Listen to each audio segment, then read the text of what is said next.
ಓಂ ಸ್ಥಾನಾದಿ ವ್ಯಪದೇಶಾಚ್ಚ ಓಂ ಅಂತಿದು 1ನೇ ಅಧ್ಯಾಯದ 2ನೇ ಪಾದದ 14ನೆಯ ಸೂತ್ರ ಅಂತರಾಧಿಕರಣ ಮುಂದುವರೆದಿದೆ.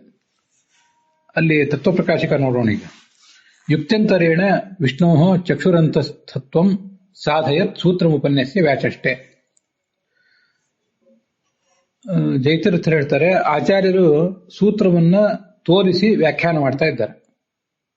ವ್ಯಾಚಷ್ಟೆ ಆಚಾರ್ಯ ಮಧ್ವಾಚಾರ್ಯ ವ್ಯಾಚಷ್ಟೆ. ಯಾವ ಸೂತ್ರವನ್ನ? ಸಾಧಯತ್ ಸೂತ್ರಂ, ಇನ್ನು ಚಕ್ಷುರಂತಸ್ಥತ್ವವನ್ನು ಭಗವಂತನಿಗೆ ಸಾಧಿಸುವ ಸೂತ್ರವನ್ನು, ಸಮಸ್ತ ಪದ ಅಥವಾ ವ್ಯಸ್ತ ಪದ ಅಂತ ತಿಳ್ಕೋಬಹುದು. ಅಂತೂ ಸಾಧಯತ್ ಅನ್ನುವುದು ಸೂತ್ರಕ್ಕೆ ಹೊಂದುವಂಥ ಅನ್ವಿತ ಆಗುವಂಥ ಶಬ್ದ. ಮತ್ತೂ ಒಂದು ಯುಕ್ತಿಯಿಂದ ಇಲ್ಲಿ ಅದನ್ನು ತೋರಿಸ್ತಾ ಇದ್ದಾರೆ. ವಿಷ್ಣುವೇ ಚಕ್ಷುರಂತಸ್ಥ ಹೊರತು ಅಗ್ನಿ ಚಕ್ಷುರಂತಸ್ಥ ಅಲ್ಲ ಅಂತ ಆ ಸೂತ್ರವನ್ನು ತೋರಿಸಿ ವ್ಯಾಖ್ಯಾನ ಮಾಡ್ತಿದ್ದಾರೆ. ಅದೇನಂತ ಸ್ಥಾನಾದಿ ಉಪದೇಶಾಚ ಅಂತ. ಇದು ಅದೇ ಛಾಂದೋಗ್ಯೋಪನಿಷತ್ತಿನ 4ನೇ ಅಧ್ಯಾಯದಲ್ಲಿ ಚಕ್ಷುರಂತಸ್ಥ ಭಗವಂತನ ಉಪಾಸನೆ ಅಂತ ಏನಿದೆಯಲ್ಲ, ಗುರು ಶಿಷ್ಯನಿಗೆ ಉಪದೇಶ ಮಾಡ್ತಾನಂತ ಅಲ್ಲಿ ಬಂದಿರುವಂಥ ವಿಚಾರ. ಈಗ ಯಾರು ಆ ಭಗವಂತನನ್ನು ತಿಳ್ಕೋತಾನೆ, ಆ ಭಗವಂತನನ್ನು ತಿಳ್ಕೊಂಡಂಥ ಸಾಧಕನಿಗೆ ಯಾವುದೇ ನಂಟು ಬರೋದಿಲ್ಲ ಅಂತ ತೋರಿಸ್ಲಿಕ್ಕೆ ಹೊರಟಿದ್ದಾನೆ. ಗುರು ಶಿಷ್ಯನಿಗೆ ಹೇಳ್ತಾನೆ, ನಿನಗೆ ಅಗ್ನಿಗಳು ಉಪದೇಶ ಮಾಡಿದ್ದು ಸರ್ವಲೋಕಕ್ಕೂ ಆಧಾರವಾದ ಭಗವಂತನ ರೂಪಗಳು. ಅವು ತಿಳ್ಕೊಳ್ಳಿಕ್ಕೆ ಮಾತ್ರ ಯೋಗ್ಯವೇ ಹೊರತು ಉಪಾಸನೆಗೆ ಯೋಗ್ಯ ಅಲ್ಲ. ಅದನ್ನು ನಾವು ಹಿಂದೆ ನೋಡಿದ್ದೀವಿ. ಈ ಶಿಷ್ಯ ಏನನ್ನು ಉಪಾಸನೆ ಮಾಡಿ ಮುಕ್ತಿ ಪಡಿಬೇಕಾಗಿದೆ ಅನ್ನೋದು ಆ ಗುರುವಿಗೆ ಗೊತ್ತು. ಅದಕ್ಕಾಗಿ ನಾನು ನಿನಗೆ ಬೇರೆ ಭಗವದ್ ರೂಪವನ್ನು ಉಪದೇಶ ಮಾಡ್ತೀನಿ ಅಂತ ಹೇಳಿ ಹೊರಟಿದ್ದಾನೆ. ಅದ್ಯಾವುದು ಅಂದ್ರೆ, ಯಾವ ಬ್ರಹ್ಮಜ್ಞಾನವನ್ನು ಪಡೆದ್ರೆ ಕಮಲದ ನೀರಿನಲ್ಲಿ ನೀರು ಅಂಟದೇ ಇರುವಂತೆ ಜ್ಞಾನಿಗಳಿಗೂ ಕೂಡ ಏನೂ ಅಂಟೋದಿಲ್ವೋ ಅಂಥ ಭಗವಂತನ ರೂಪವನ್ನು ಉಪದೇಶ ಮಾಡ್ತೀನಿ ಅಂತ ಹೇಳಿ ಹೊರಟಿದ್ದಾನೆ. ಅಂಥ ಪರಬ್ರಹ್ಮನ ಹೇಳಿ ಏನ್ ಹೇಳ್ತಾನೆ, ಏಷಃ ಅಂತರಿಕ್ಷಣಿ ಪುರುಷೋ ದೃಶ್ಯತೆ ಏಷ ಆತ್ಮ. ಕಣ್ಣಿನೊಳಗೆ ಯಾವ ಪುರುಷ ಕಾಣ್ತಾನಲ್ಲ ಅವನೇ ಭಗವಂತ. ಯಾವ ಭಗವಂತ ಅಂದ್ರೆ ವಾಮನ ಎಂಬ ಭಗವಂತ ಅಂತ. ಇಲ್ಲಿವರೆಗೆ ನಾವು ಆ ಹೆಸರು ನೋಡಿರಲಿಲ್ಲ. ಅದು ಈ ಸೂತ್ರದಲ್ಲಿ ಬಂದಿದೆ. ವಾಮನ ಎಂಬ ಭಗವಂತ ಅಂತ ಅಲ್ಲಿ ಅನುವಾದ ಮಾಡುವುದಕ್ಕೆ ಅದೇ ಕಾರಣ. ಆಚಾರ್ಯ ಭಾಷ್ಯ ಇದೆ ಮುಂದೆ. ಅಲ್ಲಿ ಚಾಂದೋಗ್ಯ ಭಾಷೆಯನ್ನು ಗಮನಿಸಬೇಕು, ಸೂತ್ರ ಭಾಷ್ಯವನ್ನು ನಾವು ಗಮನಿಸಬೇಕು. ಈ ವಿಷಯದಲ್ಲಿ ಇದೆಲ್ಲ ವಾಮನ ರೂಪಿಯಾದ ಭಗವಂತನ ಕುರಿತಾದಂತಹ ವರ್ಣನೆ. ಅವನು ವಾಮನ ಎಂಬ ಹೆಸರಿನ ಭಗವಂತ. ಅವನು ಸ್ವಯಂ ಅಮೃತ, ನಾಶರಹಿತ, ಮತ್ತೆ ಗುಣಪೂರ್ಣ, ಅಭಯ, ಹೀಗೆಲ್ಲವೂ ಕೂಡ ಆಗಿದ್ದಾನೆ. ಏತಸ್ಮಿನ್ ನ ಕಿಂಚನ ಶಿಷ್ಯತೆ ತತ್ ಯತ್ ಅಸ್ಮಿನ್ ಸರ್ಪಿರ್ವಾ ಉದಕಂ ವಾ ಸಿಂಚತಿ ವರ್ತಮನಿ ಏವ ಗಚ್ಚತಿ. ಇದು ವಿಷಯ. ಅಲ್ಲಿ ಏನು ವಿಷಯ ಅಂದ್ರೆ, ಈ ಭಗವಂತ ಕಣ್ಣಿನೊಳಗಿದ್ದಾನೆ. ನಿಮ್ಮ ಎಲ್ಲರ ಕಣ್ಣಿನೊಳಗೂ ಕೂಡ ವಾಮನ ರೂಪಿಯಾದ ಭಗವಂತ ಇದ್ದಾನೆ. ಅವನಿರೋದ್ರಿಂದ ನೀವು ಕಣ್ಣಿಗೇನಾದರೂ ತುಪ್ಪ ಅಥವಾ ನೀರು ಹಾಕಿದರೆ, ಬೇರೆ ಯಾರಾದರೂ ನಿಮ್ಮ ಕಣ್ಣಿಗೆ ಹಾಕಿದರೆ ಅಥವಾ ನೀವೇ ನಿಮ್ಮ ಕಣ್ಣಿಗೆ ಹಾಕಿಕೊಂಡ್ರೆ ಅದು ಕಣ್ಣಿಗೆ ಅಂಟೋದಿಲ್ಲ. ಆ ಕಣ್ಣಿನ ಆ ಕಡೆ ಈ ಕಡೆ 2 ಅಂಚುಗಳಿರ್ತಾವಲ್ಲ, ಅಂಚಿನಿಂದ ಅದು ಹರಿದು ಹೊರಗೆ ಹೊರಟೋಗ್ತದೆ. ಇನ್ನು ಗಮನಿಸ್ಬೇಕು ನಾವು. ಮೈಗೆ ನೀರು ಹಾಕಿದ್ರೆ ನೀರು ಒಂದು ಸ್ವಲ್ಪ ಅಂಟ್ಕೋತದೆ, ಆದರೆ ನೀರು ಸ್ವಲ್ಪ ಹೊತ್ತಾದ್ಮೇಲೆ ಆವಿಯಾಗಿ ಹೊರಟೋಗ್ತದೆ. ತುಪ್ಪ ಮಾತ್ರ ಅಂಟ್ಕೊಂಡೇ ಬಿಡ್ತದೆ. ತುಪ್ಪವನ್ನು ನೀವು ಮತ್ತೆ ಸೀಗೆ ಪುಡಿಯೋ ಇನ್ನೇನೋ ಹಾಕಿ ಅದರ ಅಂಟನ್ನು ತೆಗಿಬೇಕಾಗ್ತದೆ. ಮೈಗೆ ಸ್ಥಿತಿ ಹೀಗಿರ್ತದೆ ನಮ್ಮ ದೇಹದ ಉಳಿದ ಭಾಗದ್ದು. ಆದರೆ ಕಣ್ಣಿನಲ್ಲಿ ಮಾತ್ರ ನೀವು ತುಪ್ಪ ಹಾಕಿದ್ರು, ನೀರು ಹಾಕಿದ್ರಂತೂ ಸರಿಯೇನೆ, ಅದರ ಒಳಗೆ ಇರೋದೇ ಇಲ್ಲ, ಅದು ಅಂಟಿಕೊಳ್ಳೋದಿಲ್ಲ ಬಹಳ ಹೊತ್ತು, ಅದು ಹೊರಗೆ ಹರಿದು ಹೋಗಿಬಿಡ್ತದೆ. ಯಾಕೆ ಹೀಗೆ ಅಂದ್ರೆ, ಅಸಂಗನಾದ ಭಗವಂತ, ವಾಮನ ರೂಪಿಯಾದ ಭಗವಂತ ಕಣ್ಣಿನಲ್ಲಿದ್ದಾನೆ. ಆದ್ರಿಂದ ನೀವು ಕಣ್ಣಿನಲ್ಲಿ ತುಪ್ಪವನ್ನು ನೀರನ್ನು ಹಾಕಿದ್ರೆ ವರ್ತಮನಿ, ಆ ವರ್ತಮ ಅಂದ್ರೆ ದಾರಿ, ಅಂಚು, ಕಣ್ಣಿನ ಅಂಚಿನಿಂದ ಹೊರಟೋಗ್ತದೆ. ಅಲ್ಲಿ ಆಚಾರ್ಯರು ಮಹಾಪೂರ್ವ ಪುರಾಣ ಅನ್ನೋ ಒಂದು ಪೂರ್ವ ಪುರಾಣದ ಮಾತನ್ನ ಉದ್ಧರಿಸಿದ್ದಾರೆ. ನಾವೀಗ ಸೂತ್ರ ಭಾಷ್ಯದಲ್ಲಿ ಕೂಡ ಅಂಥದ್ದೊಂದು ಶ್ಲೋಕ ನೋಡೋರಿದ್ದೀವಿ. ಇದು ವಾಮನ ಪುರಾಣದ್ದು ಬ್ರಹ್ಮಸೂತ್ರ ಭಾಷ್ಯದಲ್ಲಿ ಬಂದದ್ದು. ನಾವು ಛಾಂದೋಗ್ಯ ಭಾಷ್ಯದಲ್ಲಿ ನೋಡ್ತಿರೋದು ಅದೇ ಥರ ಇದೆ. ಮಹಾಕೂರ್ಮ ಪುರಾಣದ್ದಷ್ಟೇ ಸ್ವಲ್ಪ ಅದೇ ಥರ ಇದೆ. ಅಸಂಗ ಭಗವತ್ ಸ್ಥಾನತ್ವ ಚಕ್ಷುಷಃ ಅಸಂಗತ್ವ ಮುಚ್ಯತೆ ಛಾಂದೋಗ್ಯ ಭಾಷ್ಯದಲ್ಲಿ. ಅಸಂಗೋಷೇಯಂ ಪುರುಷ ಅಂತ ಅವನನ್ನು ಪ್ರಸಿದ್ಧವಾಗಿ ವರ್ಣನೆ ಮಾಡಿದ್ದು ಎಲ್ಲ ಗೊತ್ತಿದ್ದೇ ಇದೆ. ಬೃಹದಾರಣ್ಯಕ ಉಪನಿಷತ್ತಿನಲ್ಲಿ ಆ ಮಾತಿದೆ. ಸಂಗರಹಿತನಾದ ಭಗವಂತನ ಸ್ಥಾನ ಈ ಕಣ್ಣು, ಆದ್ರಿಂದ ಚಕ್ಷುಷು ಕೂಡ ಅಸಂಗವೇ ಆಗಿಬಿಟ್ಟಿದೆ. ಹೇಗೆಂದ್ರೆ ಯಸ್ಥಾನತ್ವಾದಿದಂ ಚಕ್ಷು ಅಸಂಗಂ ಸರ್ವವಸ್ತುಷು ತಸ್ಮೈ ನಮೋ ಭಗವತೆ ವಾಮನಾಯ ಮಹಾತ್ಮನೆ ಇತಿ ಮಹಾಕೌರ್ಮೆ. ಇದಂ ಚಕ್ಷು ಈ ಕಣ್ಣು ಯತ್ಸ್ಥಾನತ್ವಾತ್ ಯಾವ ಭಗವಂತನ ಸ್ಥಾನವಾದ್ದರಿಂದ, ಯಾವ ಭಗವಂತನ ಸನ್ನಿಧಾನಕ್ಕೆ ಪಾತ್ರವಾದ್ದರಿಂದ, ಸರ್ವವಸ್ತುಷು ಅಸಂಗಂ ಎಲ್ಲಾ ವಸ್ತುಗಳಲ್ಲಿಯೂ ಕೂಡ ಸಪ್ತಮಿ ವ್ಯಕ್ತಿಯನ್ನು ಗಮನಿಸಬೇಕು. ಅದು ಈ ವಾಮನ ಪುರಾಣದಲ್ಲಿ ಬ್ರಹ್ಮಸೂತ್ರ ಭಾಷ್ಯದಲ್ಲಿ ಬಂದದ್ರಲ್ಲಿ ಸರ್ವ ವಸ್ತುಭಿಹಿ ಅಸಂಗಮ್ ಅಂತಿದೆ. ಎರಡಕ್ಕೂ ಅರ್ಥ ಒಂದೇ. ಮಹಾಕೂರ್ಮ ಪುರಾಣದಲ್ಲಿ ತಸ್ಮೈ ನಮೋ ಭಗವತೆ ಪರಮಾತ್ಮನಾದ ವಾಮನನಿಗೆ ನಮಸ್ಕಾರ ಅಂತ ಅಲ್ಲಿ ಬಂದಿದೆ. ಸೂತ್ರ ಭಾಷ್ಯದಲ್ಲಿ ಯತ್ಸ್ಥಾನತ್ವಾದಿದಂ ಚಕ್ಷು ಅಸಂಗಂ ಸರ್ವ ವಸ್ತುಭಿಹಿ ತೃತೀಯ ವಿಭಕ್ತಿ ಇದೆ. ಸವಾಮನಃ ಪರೋಸ್ಮಾಕಂ ಗತಿರಿತ್ಯೇವ ಚಿಂತೆಯೇತ್. ಅಂಥ ವಾಮನನೇ ನಮಗೆ ಪರಮಗತಿ ಅಂತ ನಾವೆಲ್ಲರೂ ಚಿಂತನೆ ಮಾಡಬೇಕು ಅಂತ ಅಲ್ಲಿ ಬಂದಿದೆ. ಈ ಛಾಂದೋಗ್ಯ ಉಪನಿಷತ್ತಿನ ಭಾಷ್ಯದಲ್ಲಿ ನಾವೀಗೇನು ಆ ಮಹಾಕೂರ್ಮ ಪುರಾಣದ ವಾಕ್ಯ ನೋಡಿದ್ವಲ್ಲ, ಅದಾದ್ಮೇಲೆ ಚಕ್ಷುರಂತಸ್ಥ ಭಗವಂತನ ನಾಮಗಳು, ಅರ್ಚಿರಾದಿ ಮಾರ್ಗ ಅಂತ ಹೀಗೆಲ್ಲ ಬಂದಿದೆ. ನಾವು ಆ ಚಕ್ಷುರಂತಸ್ಥ ಭಗವಂತನ ನಾಮಗಳು ಏತಂ ಸಂಯದ್ವಾಮ ಇತ್ಯಾಚಕ್ಷತೆ ಅನ್ನೋದನ್ನೆಲ್ಲ ನಾವು ನೋಡ್ಬೇಕಾಗಿದೆ. ತತ್ವ ಪ್ರದೀಪದಲ್ಲಿ, ತತ್ವ ಪ್ರಕಾಶಿಕಾದಲ್ಲೆಲ್ಲ ನೋಡುವವರೇ ಇದ್ದೀವಿ. ಆ ಭಗವಂತನ ವಾಮನಿ ಭಾಮನಿ ಎಂಬ ಎರಡು ರೂಪಗಳ ಮಹತ್ವ, ಅದರ ಅರ್ಥ ಎಲ್ಲ ನಾವು ನೋಡೋರಿದ್ದೇವೆ. ಮುಂದೆ 242ನೇ ಪುಟದಲ್ಲಿ ಈ ಚಕ್ಷುರಂತಸ್ಥ ಭಗವಂತನ ಉಪಾಸನೆಯನ್ನು ಓದಿದ್ರೆ 245ನೇ ಪುಟದಲ್ಲಿ ಇನ್ನೊಂದು ಶ್ಲೋಕ ಇದೆ. ಚಕ್ಷುಸ್ಥಂ ವಾಮನಂ ವೇದ ಸ ಪುನರ್ನೈವ ಜಾಯತೆ ಮುಕ್ತೋ ದುಸ್ತಾರ ಸಂಸಾರ ದ್ವಾಮನಂ ಪ್ರಾಪ್ನುತೆ ಚಿರಾತ್ ಅಂತ. ಅದು ಒಂದನ್ನು ಗಮನಿಸ್ಬೇಕಷ್ಟೇ ನಾವು.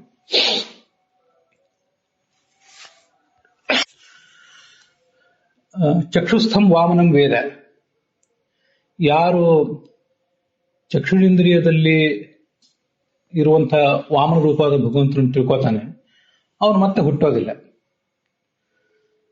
ದುಸ್ತರವಾದಂತಹ ಈ ಸಂಸಾರವನ್ನ ದಾಟಿ ವಾಮನಂ ಪ್ರಾಪ್ನುಯಾತ್, ಆ ವಾಮನ ರೂಪನಾದ ಭಗವಂತನನ್ನ ಪಡ್ಕೋತಾನೆ ಅಂತ ಇನ್ನೊಂದು ಶ್ಲೋಕ ಇದೆ. ಅದನ್ನು ಕೂಡ ತಿಳ್ಕೊಳ್ಬೇಕು. ಇವೆರಡು ಕೂರ್ಮ ಪುರಾಣದಲ್ಲಿ, ಮಹಾಕೂರ್ಮ ಪುರಾಣದಲ್ಲಿ ಬಂದದ್ದು. ಮುಂದೆ ನಾವು ಬ್ರಹ್ಮಸೂತ್ರ ಭಾಷ್ಯದಲ್ಲಿ ನೋಡುವುದು ವಾಮನ ಪುರಾಣ. ಆಯ್ತು. ಈಗ ತತ್ವ ಪ್ರಕಾಶಿಕಾದಲ್ಲಿ ಇದನ್ನು ಗಮನಿಸೋಣ. ಅತ್ರ ಅಕ್ಷಿಸ್ಥ ಪುರುಷ ಸಂಬಂಧಾತ್ ಅಕ್ಷ್ಣೋ ಅಸಂಗತ್ವಾಖ್ಯ ಶಕ್ತಿ ವ್ಯಪದಿಶ್ಯತೆ ತದ್ಯದಸ್ಮಿನ್ ಸರ್ಪಿರ್ವಾ ಉದಕಂ ವಾ ಇತಿ ಅಂತ ಉಪನಿಷತ್ತಿನ ವಾಕ್ಯ ಇದೆಯಲ್ಲ, ಅದಕ್ಕಾಗಿ ನಾನು 3 ಛಾಂದೋಗ್ಯ ಉಪನಿಷತ್ತನ್ನು ಓದಿದೆ. ಅಕ್ಷಿಸ್ಥನಾದ ಪುರುಷ, ಒಬ್ಬ ಭಗವಂತ, ಒಬ್ಬ ವ್ಯಕ್ತಿ, ಅವನ ಸಂಬಂಧದಿಂದ ಈ ಕಣ್ಣು ಕೂಡ ಯಾವುದೇ ರೀತಿಯಾದ ಸಂಘವನ್ನ ಪಡೆಯೋದಿಲ್ಲ ಅಂತ ಬಂದಿದೆ. ಅದು ತದ್ಯದಸ್ಮಿನ್ ಸರ್ಪಿರ್ವಾ ಉದಕಂವಾ ಅಂತನಲ್ಲಿ ಇದು ಒಂದು ಶಕ್ತಿಯನ್ನು ವರ್ಣನೆ ಮಾಡಿದ್ದಾರೆ. ಇನ್ನೊಂದು ಏತಂ ಸಂಯದ್ವಾಮ ಇತ್ಯಾಚಕ್ಷತೆ ಏತಂ ಹಿ ಸರ್ವಾಣಿ ವಾಮಾನಿ ಅಭಿಸಂಯಂತೆ ಏಷವು ಏವ ವಾಮನಿ ಏಷ ಹಿ ಸರ್ವಾಣಿ ವಾಮಾನಿ ನಯತೆ ಅಂತ ಇನ್ನೊಂದು ಉಪನಿಷತ್ ವಾಕ್ಯ ಇದೆ. ಅದು ಕೂಡ ಛಾಂದೋಗ್ಯ ಉಪನಿಷತ್ತಿಂದೆ. ಚಕ್ಷುರಂತಸ್ಥ ಭಗವಂತನ ಉಪಾಸನೆ ಅಂತ ಆದ್ಮೇಲೆ ಆ ಉಪನಿಷತ್ತಿನ ಆ ಭಾಗ ಆದ್ಮೇಲೆ ಮುಂದೆ ಮಹಾಕೂರ್ಮ ಪುರಾಣದ ವಾಕ್ಯ ಇದೆ. ಅದಾದ್ಮೇಲೆ ಚಕ್ಷುರಂತಸ್ಥ ಭಗವಂತನ ನಾಮಗಳು ಅಂತಿವೆ. ಇದನ್ನ ನಾವು ಗಮನಿಸಬೇಕು. ಈ ಭಗವಂತನಿಗೆ ಸಂಯದ್ವಾಮ ಅಂತ ಕರೀತಾರಂತೆ. ವಾಮನ ಅಂತ ಹೆಸರಿರೋದು ನಮ್ಗೆ ಗೊತ್ತಿದೆ. ಸಂಯದ್ವಾಮ ಅಂತ ಅವನಿಗೆ ಇನ್ನೊಂದು ಹೆಸರು. ಆ ನಿಷ್ಪತ್ತಿ ಯಾಕೆ ಅಂತ ಅನ್ನೋದನ್ನ ನಾವೀಗ ಮುಂದೆನೆ ನೋಡೋರಿದ್ದೀವಿ ಸದ್ಯದಲ್ಲೇ. ಅದು ಉಪನಿಷತ್ತನ್ನು ಗಮನಿಸಿರಿ. ಜ್ಞಾನಿಗಳು ಇವನನ್ನೇ ಸಂಯದ್ವಾಮ ಅಂತಾರೆ. ಯಾಕೆ ಅಂದ್ರೆ ಏತಂ ಹಿ ಸರ್ವಾಣಿ ವಾಮಾನಿ ಅಭಿಸಂಯಂತಿ. ಈ ಭಗವಂತನನ್ನೇ ಎಲ್ಲಾ ಸೌಂದರ್ಯಗಳು ಹೊಂದಿವೆ. ಅಂದ್ರೆ ಎಲ್ಲಾ ಸೌಂದರ್ಯಗಳು ಕೂಡ ಇವನಲ್ಲೇ ಇವೆ. ಸಂಯಂತಿ ಅದು ಅಭಿ ಸಂ ಇತ್ಯುಪಸರ್ಗ ದ್ವಯಪೂರ್ವಕ ಇಣುಗತ ಧಾತುವಿನ ಲಟ್ಲಕಾರದ ಪ್ರಥಮ ಪುರುಷದ ಬಹುವಚನ. ನೋಡಿ, ಸಂಯದ್ವಾಮ ಅಂತಲ್ಲಿದೆಯಲ್ಲ, ಆ ಸಂಯತ್ ಅನ್ನೋಲ್ಲಿ ಕೂಡ ಇರುವುದು ಇದೇ ಶತ್ರು ಪ್ರತ್ಯಯ ಅಂತ ಶಬ್ದ. ಸಂಯಂತೋ ಸಂಯಂತಃ ಅಂತ. ಸರ್ವಾಣಿ ಏನಂ ವಾಮಾನಿ ಅಭಿಸಂಯಂತಿ ಏವಂ ವೇದ. ಭಗವಂತನಲ್ಲಿ ಎಲ್ಲ ರೀತಿಯಾದ ಸೌಂದರ್ಯಗಳು ಕೂಡ ಇವೆ ಅಂತ ಯಾರು ಉಪಾಸನೆ ಮಾಡ್ತಾರೆ, ಭಗವಂತನ ಸಂಯದ್ವಾಮ ಎಂಬ ಹೆಸರಿನಿಂದ ಯಾರು ಉಪಾಸನೆ ಮಾಡ್ತಾರೆ, ಅವರಿಗೆ ಸರ್ವ ಸೌಂದರ್ಯವೂ ಕೂಡ ಪ್ರಾಪ್ತ ಆಗ್ತದಂತೆ ಅಂತ ಇದು ಆ ಮಾತಿನ ಅರ್ಥ. ಇದನ್ನೇ ಅಲ್ಲಿ ಟೀಕಾಚಾರ್ಯರು ಉದ್ಧರಿಸಿದ್ದಾರೆ. ವಾಮಾನಿ ನಯತಿ ಏಷವು ಏವ ವಾಮನಿ ಏಷ ಸರ್ವಾಣಿ ವಾಮಾನಿ ನಯತಿ. ಆಮೇಲೆ ಮುಂದೆ ಏಷವು ಏವ ವಾಮನಿ, ಅವನಿಗೆ ಸಂಯದ್ವಾಮ ಅಂತ ಹೆಸರಿದೆ, ವಾಮನಿ ಅಂತ ಹೆಸರಿದೆ, ಭಾಮನಿ ಅಂತ ಹೆಸರಿದೆ. ಅವನಿಗೆ ವಾಮನಿ ಅಂತ ಯಾಕೆ ಕರೀತಾರೆ ಅಂದ್ರೆ ಏಷ ಹಿ ಸರ್ವಾಣಿ ವಾಮಾನಿ ನಯತಿ. ಸಂಯದ್ವಾಮ ಅಂದ್ರೆ ಇವನಲ್ಲಿ ಎಲ್ಲಾ ಸೌಂದರ್ಯಗಳು ಇವೆ ಅಂತ ಒಂದರ್ಥ. ಇದಕ್ಕೆ ಇನ್ನು ಮುಂದಿನದಕ್ಕೆ ವಾಮನಿ ಅಂದ್ರೆ,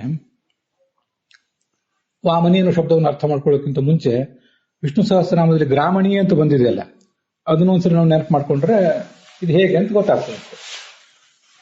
ಗ್ರಾಮಣಿ ಅಗ್ರಣೀಹಿ ಗ್ರಾಮಣಿ ಶ್ರೀಮಾನ್ ಅಂತ ಗ್ರಾಮಣಿ ಅಂತ ದೀರ್ಘ ಬಂದಿದೆ. ಇಲ್ಲಿ ಆ ದೀರ್ಘ ಇಲ್ಲ, ವಾಮನಿ ಅಂತ ಹ್ರಸ್ವ ಇದೆ ಇಲ್ಲಿ. ಅದು ನೋಡಿ, ವಾಮಾನಿ ನಯತಿ ಇತಿ ವಾಮನಿ, ಇಲ್ಲಿ ನೀಂಜ್ ಪ್ರಾಪಣ್ಯ ಧಾತು. ಎಲ್ಲಾ ಸೌಂದರ್ಯಗಳನ್ನ ಇವನೇ ಹೊಂದಿಸ್ತಾನೆ ಅಂತ. ಅದೇನು ನೋಡಿ, ವಾಮ ಅನ್ನೋ ಶಬ್ದಕ್ಕೆ ಸೌಂದರ್ಯ ಅಂತ ಅರ್ಥ, ಭಾಮ ಅಂದ್ರೆ ತೇಜಸ್ಸು ಅಂತ ಅರ್ಥ. ಅದನ್ನ ತ್ರಿವಿಕ್ರಮ ಪಂಡಿತರು ಬರೀತಾರೆ, ಉಳಿದ ಟಿಪ್ಪಣಿಕಾರರು ಬರೀತಾರೆ. ಅದನ್ನ ನಾವೀಗ ಮುಂದೆ ನೋಡಿದ್ದೇವೆ. ಸೌಂದರ್ಯ ಅನ್ನೋದು ಸ್ತ್ರೀಯರಲ್ಲಿ ಪ್ರಧಾನ, ಪರಾಕ್ರಮ ಅನ್ನೋದು ಪ್ರಧಾನ ಅಲ್ಲ ಅವರಲ್ಲಿ. ಸುಂದರಿಯರಾದ ಸ್ತ್ರೀಯರು ಪರಾಕ್ರಮಗಳು ಆಗಿರಬಹುದು ಕೆಲವು ಬಾರಿ, ಅದು ವಿಷಯ ಬೇರೆ. ಅದು ತ್ರಿವಿಕ್ರಮ ಪಂಡಿತರ ಮಾತನಾಡಿ ನಿಮ್ಗೆ ಅಲ್ಲೇ ಕಾಣಿಸ್ತದೆ, ನೀವು ಅದನ್ನು ಗಮನಿಸಬಹುದು. ಸೌಂದರ್ಯ ತೇಜ ಪ್ರಧಾನತ್ವಾತ್ ಸ್ತ್ರೀ ಪುರುಷಾಹ, ಸೌಂದರ್ಯ ಪ್ರಧಾನರಾದವರು ಸ್ತ್ರೀಯರು, ತೇಜ ಪ್ರಧಾನರಾದವರು ಪುರುಷರು. ಇವನು ಏಷಹಿ ಉಪನಿಷತ್ನಲ್ಲಿ ಇವನು ಸರ್ವಾಣಿ ವಾಮಾನಿ ನಯತಿ, ಎಲ್ಲ ವಾಮನಿ ವಾಮಾನಿ ಅಂತ ನಕಾರ ಅಂತ ಶಬ್ದ ಅದು. ಎಲ್ಲಾ ವಾಮಗಳನ್ನು ಇವನೇ ಕೊಡ್ತಾನೆ. ಯಾರಿಗೆ ಕೊಡ್ತಾನೆ ಅಂದ್ರೆ ಸುಂದರ ಸ್ತ್ರೀಯರಿಗೆ, ಅವರವರಿಗೆ ಸೌಂದರ್ಯ ಬಂದದ್ದು ಇವನಿಂದಲೇ. ಇದು ಹೀಗೆ ತಿಳ್ಕೋಬೇಕು. ಅಂದ್ರೆ ವಾಮಾನಿ ನಯತಿ ಇತಿ ವಾಮನಿ, ಸರ್ವಾಣಿ ವಾಮಾನಿ ನಯತಿ ಏವಂ ವೇದ. ಆಯ್ತು, ಇದರಿಂದ ಈ ತರ ಉಪಾಸನೆ ಮಾಡಿದ್ರಿಂದ ಏನಾಗ್ತದೆ ಅಂದ್ರೆ ಮುಕ್ತಿಯಲ್ಲಿ ಇವೆಲ್ಲ ಲೋಕದಲ್ಲಿ ಅದೊಂದು ಫಲ ಸಿಗಬಹುದು, ಅದೇನು ಬಹಳ ದೊಡ್ಡ ವಿಷಯ ಅಲ್ಲ. ಮುಕ್ತಿಯಲ್ಲಿ ಸಿಗುವ ಫಲದ ಬಗ್ಗೆ ಹೇಳ್ತಾರೆ. ಹೀಗೆ ಯಾರು ಉಪಾಸನೆ ಮಾಡ್ತಾನೋ ಅವನು ತನಗಿಂತ ಅವರರಾದ ಸ್ತ್ರೀಯರ ಸೌಂದರ್ಯವನ್ನು ನಿಯಂತ್ರಿಸ್ತಾನೆ. ಸರ್ವಾಣಿ ವಾಮಾನಿ ನಯತಿ, ನೀನ್ ಪ್ರಾಪಣಿ ಧಾತು, ಅದಕ್ಕೆ ನಿಯಂತ್ರಿಸ್ತಾನೆ ಅಂತ ಅದರರ್ಥ. ಅಂದ್ರೆ ಮುಕ್ತಿಗೆ ಹೋದಾಗ ಅಲ್ಲಿಯೂ ಕೂಡ ತಾರತಮ್ಯ ಅಂತ ಅನ್ನೋದು ಇದ್ದೇ ಇರ್ತದೆ. ನಮ್ಮ ಸಿದ್ಧಾಂತದ್ದು ವೈಶಿಷ್ಟ್ಯ ಅದು. ಅಲ್ಲಿಯೂ ಉತ್ತಮ ಪುರುಷರು ಇದ್ದಾರೆ, ಉತ್ತಮ ಸ್ತ್ರೀಯರು ಇದ್ದಾರೆ, ಅಧಮ ಪುರುಷರು ಇದ್ದಾರೆ, ಅಧಮ ಸ್ತ್ರೀಯರು ಇದ್ದಾರೆ. ಜ್ಞಾನ ಸುಖ ಇತ್ಯಾದಿಗಳಲ್ಲಿ ಮಾತ್ರ ವ್ಯತ್ಯಾಸ.